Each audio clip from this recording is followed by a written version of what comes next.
Welcome to Entrepreneur Book Club. Today we're going to discuss the book called Extreme Ownership by Jocko Willink and Leif Babin. It's about extreme ownership, and Jocko, it's a Navy SEAL, which one of the things I want to thanks to all the military after hearing this book. It's definitely a tough career. 100%.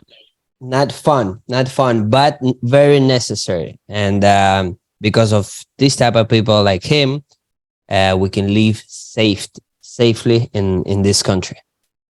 Okay. So like always, we do our evaluation from in 3 different areas. Again, we always add as well some highlights, but the main areas is how the book was written, how the book impact you, and also overall to see comparing to the other books that you have read. So I think the book was amazing. This is the second time I'm reading it, and I really like it. The way it was written, I will give it 10. It's easy read. It's easy to connect with the book. It's not a hard read. It's a really easy read. Overall, I would give 10 as well. And how an impact me, I would give like an 8. The content is really good. It's just, again, there's a lot of things that you already heard before. I will highlight few of them. One of them is be responsible for everything, the good and bad, meaning the mistakes you make or the success things that you do. You have to take the responsibility. Do not blame your team but yourself for misleading. So if something going on, in this case, you have to blame yourself. You need to find what you did wrong so you can fix it. Maybe you hired the wrong person or you put the person in the wrong position. You have to find that mistake that you make as a leader.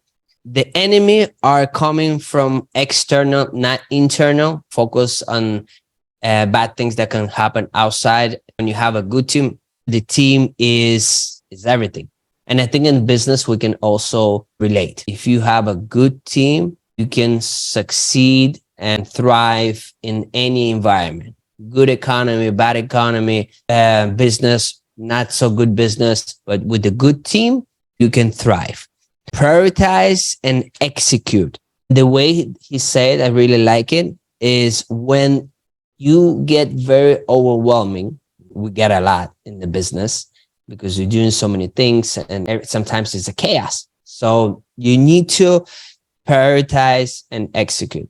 He gave us a couple of examples. I don't remember them exactly, but there was in situations where they were like, basically, you're going to die, you're going to leave, and you have to prioritize and execute in order to leave that situation and everybody's alive. It's a very similar in the business. You know, you have to prioritize to go through that challenge that you have and execute. The more you understand the human nature, the better leader you're going to be. So again, 10, 10, and 8. That's my rating. Okay, that's good. Yeah, you touched on a lot of what I had noted here. So we got a lot of the same insight. That's okay. That's okay. Yeah. We think like, so it's very normal. Yeah. No, for me, it was also how it was written, or I would say how it was narrated, because I listened to it. And the guy is just great. You know, Jocko speaking is just like ASMR. Right? You know, it's really, really good. So I would give that a 10. How it impacted me, I would say 9, and overall 9. Okay. One thing that I have here is that, and I will say that that's the main thing that contributes to that being a 9, mean very high, and how it impacted me, is that you realize after reading that book or while reading that book that the stakes are really not that high in our day to day. Like no one can die. So that was a very big one for me. Mm-hmm. It's very easy to make it to believe that the stakes are higher than they actually are, when in reality, like these guys are just playing with death every single day. That was crazy. The rest, like taking responsibility, the character that you have as a leader passes down to your team. So make sure that if you take responsibility, you are setting the example so that they take responsibility with whoever they're in command, right? Prioritize and execute. Like that ability to just being calm under pressure, I think is very valuable. And I think you only get better at it by just, pushing through bad times. Definitely pushing through the hard times. It's when you really set yourself apart. It's when you learn a lot, when you adjust a lot, when you make changes that affects you for a long period of time. Because when everything is great, you don't change anything. You stay the way it is because you enjoy everything is great. So why would you change anything, right? But then when something bad happens, again, it can be an economy, it can be personal, and when you start making those changes because you have to, because to adjust, to be better, to better your life, and then it truly gets better. You start to get confidence in the future, so that when you face something like that, you say, well, I already felt this way. And at the end, everything was okay. I pushed through. I was able to make it out of that situation. Right. Then you have the confidence to know, hey, I can make it out of this situation. And not only that, but like just thinking possible bad scenarios as you start something or start a business. Always all these things come up. Like, what if that happens? What if this goes wrong? What if that is not right? Whatever it is. But if you already went through something like that and you overcame it, now you say, well, if that happens, then I will just have to trust myself today that I will be able to solve it in the future. Right. If that was to happen. And I think that's huge. I think that's very important. Yeah. And always, which is, again, sometimes it's hard, but I learned that a lot in the business. It's focus on solutions, because problems always going to be existing. But if you always focus on solution, doesn't matter how bad the problem is, it will come out. You will go through that, and then it's just going to be a happy moment, But you have to focus on solutions, because that's when it drives you, and you're never going to give up. If you just focus on the problem, how bad it is, and how sorry you are, and what you have, the way you shouldn't do it, or this is the way I should do it, and basically keep punishing yourself. That's when people give up. Yep. A lot of people give up. This is in the business world, and I don't even imagine in the Navy SEAL world. You need to have tough skin to be able to survive, difficult times. If not, you give up, and then you just average person. Yeah. I don't want to be average. So that's true. Yeah. Now that you think about it, like if someone is in the battlefield, probably like 99% of the stuff that is around them and that they see and that they can think about is just bad stuff, negatives, problems, risks, so on. And they choose to focus on that 1% that is what could actually like help them pull through. The mission. Yeah. That's for them. The mission is the most important thing. It doesn't matter how bad the situation is. They only think about to complete the mission. It's a tough mindset, It was a really good book. That was the first time you read it? Yeah. I started it. I didn't buy it just when we started this month. I had it before.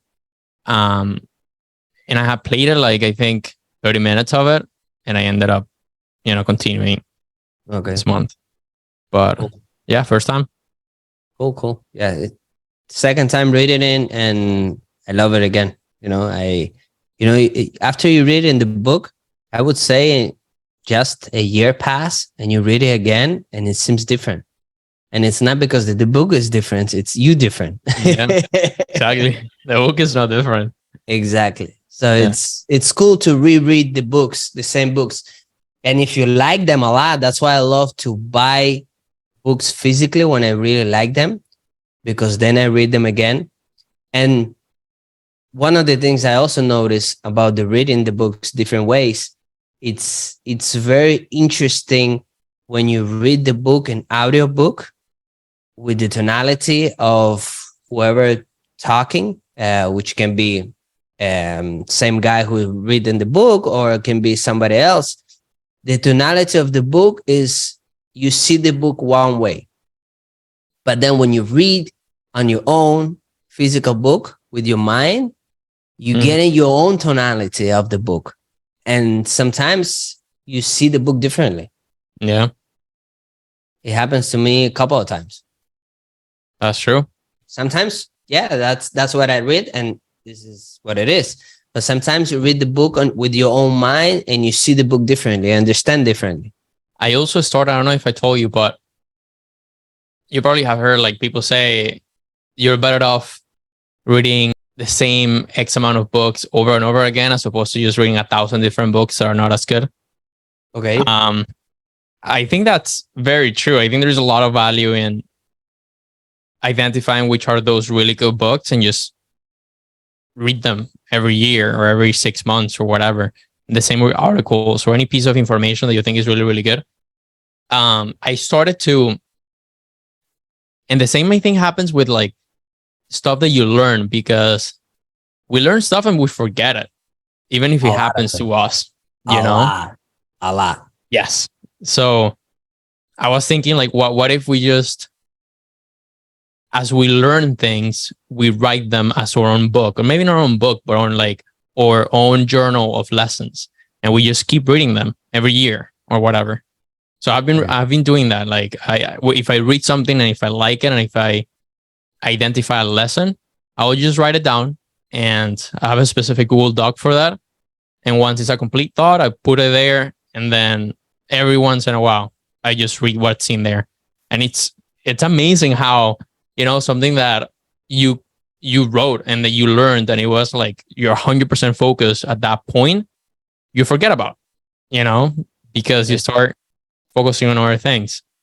Right. So I think it's good to just remind yourself of the stuff that you learn. Yes, I totally agree. And the other concept that you said about reading the good books, I do that a lot. You know, I do read a lot of books just to read, but to reread the book, it's actually I really have to like the book, and I do that. With Tony Robbins' book, I probably read a lot of them many times. You know, I haven't read just once. I read them because I also have like a program. It's like audios, and he have about 10 of them, and I have re-listened them easily once or twice a year, all of them, all the time. You know, constantly listening to them. Sometimes I listen them in depth. Sometimes I just listen them and it doesn't stick, but it's always there. It's always there. And I love them. That's why I'm always, you know, I love the concept. I love all the advices and everything that I know are good and are great for me, you know? Yeah. And necessary. So I always stick with them. If I see the book that I don't like it much, I'm probably not gonna see that book ever again, you know? So it is what it is. And about things that we learn a lot, I totally agree. I mean, sometimes we are overwhelmed with the information that we're getting, you know, going to the events, meeting people. I mean, I have so many people in my phone that probably maybe 10% I know who they are. And the rest, I don't even text them ever, but I do have them, you know? Yeah. So, but I think in life, it's like that. And you start connecting the dots when it's necessary, you know? Sometimes you get the information today and it's just not valuable for you at all. But then it's going to be in a couple of years, you get into a situation or you something that you need, and here they are, that information that you knew about a couple of years ago that can help you now, you know? Yeah.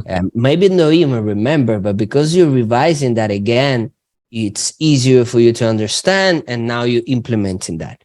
So that's what happens. So I think it's never too much. I mean, you can get overwhelmed with the information, but it's always good to go to the events, meet people. It's never gonna be too much. You know, it's still gonna, at some point, everything that happens, it's for a reason, in my opinion. Yeah. Yeah, I agree. So, all right.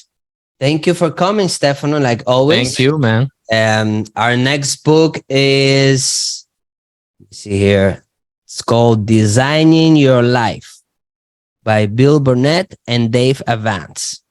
So that's going to be our next discussion. Oh, no way. I think I have that book. Yeah, that guy went to FIU when I was studying there and he gave a lecture. Oh, really? Yeah. And you read it? You read the book? I mean, I probably forgot a lot of it, but yeah. Oh, that's great. That's great. You That's didn't good. even notice before. You just noticed now. I had a suspicion when I read the poll, but I wasn't sure. I didn't think it was it. I just saw the picture. Oh, nice. Cool, cool. Okay, so that's going to be our discussion. That's going to be our book for August. And see you next month. Sounds good. First of Wednesday at 7 p.m. Sounds good.